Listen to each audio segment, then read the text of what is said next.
Okay, so hopefully I remember everything I wanted to say in this video because I was making it and 5 minutes in, all of a sudden my memory card told me it was full. So I have to completely restart.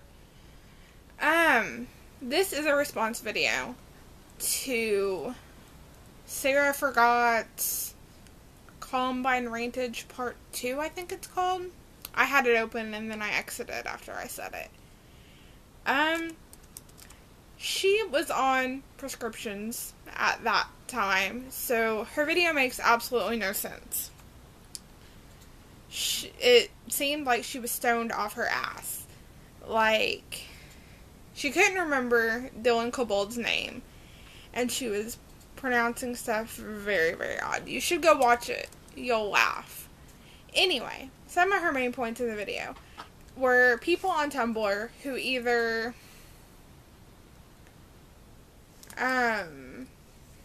they either completely glamorize the shooting or they act like Eric and Dylan were monsters. At the age of 17 and 18, you can't be a monster. You can do stuff that's stupid. You can mess up badly. You're not a monster. They were messed up little kids, and that's what they were. They were just kids who got an idea in their head and honestly thought it was the only way out. Then people glamorize it, saying that, well, they were bullied, so it's okay. 98% of high school students are bullied. How many of them take guns and bombs to school? How many of them go to that extreme?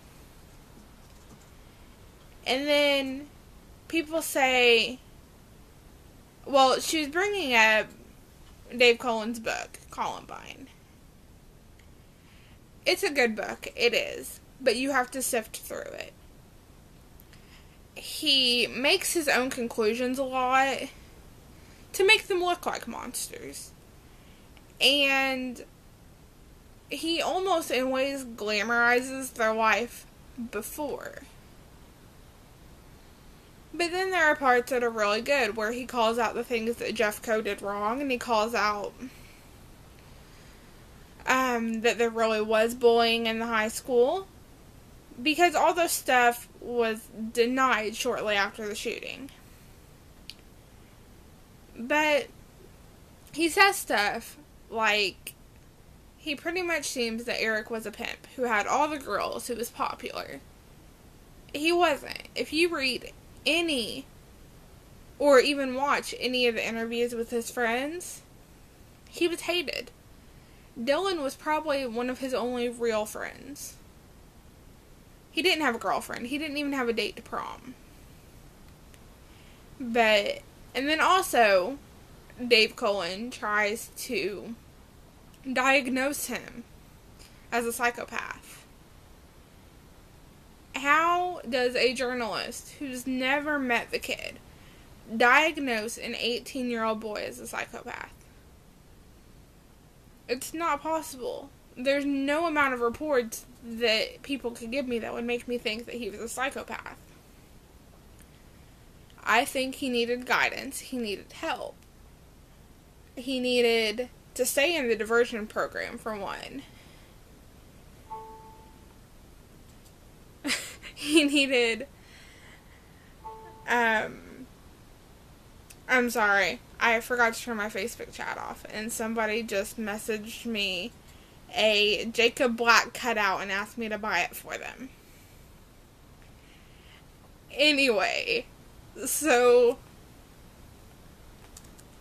he needed someone to help him, and nobody reached out. I mean, I have nothing against his parents. I think they were great parents. I think Dylan's parents were great parents. But when Jeffco has warrants sitting there to search his house for bombs because of stuff he posted online, and they don't act on them, where does the fault lie with them? Where do they get the blame for not acting on them?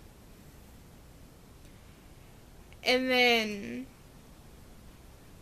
he goes on about how Eric made Dylan do it. How there was peer pressure. People say that peer pressure caused it.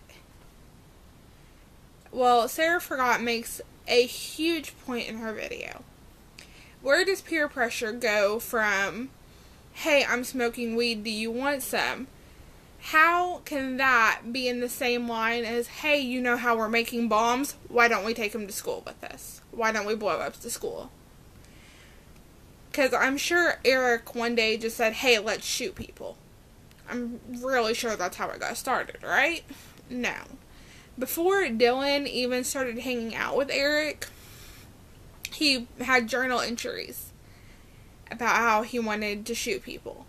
About how he wanted to do a school shooting. Not in those words, of course. Eric just helped it happen. So if we're saying that Eric pushed Dylan into it, yet we know that Dylan had the idea before, why doesn't anyone turn it around and say Dylan made Eric do it? If you're going to say that it was peer pressure, it could have gone either way. I just wish someone could explain to me how peer pressure can go that far. Nobody can make you shoot someone. If you don't want to shoot someone, you won't do it. But you watch their videos, like the Rampart Rampage, where they're out shooting. They're both just as into it. And if Dylan really didn't want to do it, he had multiple opportunities not to. He had multiple opportunities to say, hey, Mom, this is what Eric wants to do. I don't want to. But he didn't. So how can someone place the blame on just one guy? But then his book talks about how there were these horrible people. But horrible people can get help.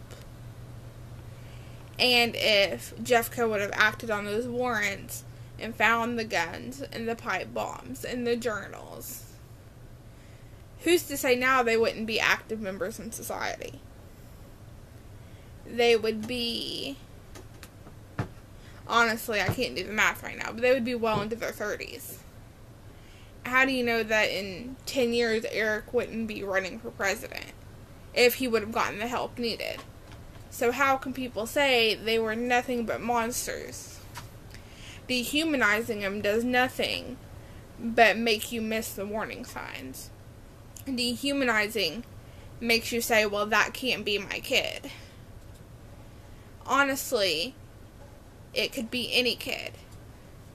There's nothing saying that in 18 years, I'm not going to have to watch my son. Any kid can do it, and they can easily hide it from their parents. That's why if something gets brought to the police about bomb threats or anything else, they should do their job. Okay, well, I think I'm done with my Columbine Rant, because I can't really think of anything else. So, go subscribe to SarahForgot, because she's an amazing lady. Probably one of the only people who doesn't think I'm psycho for actually researching Columbine. And now I am going to go tell my friend why I am not buying her a Jacob Black cutout. Thank you.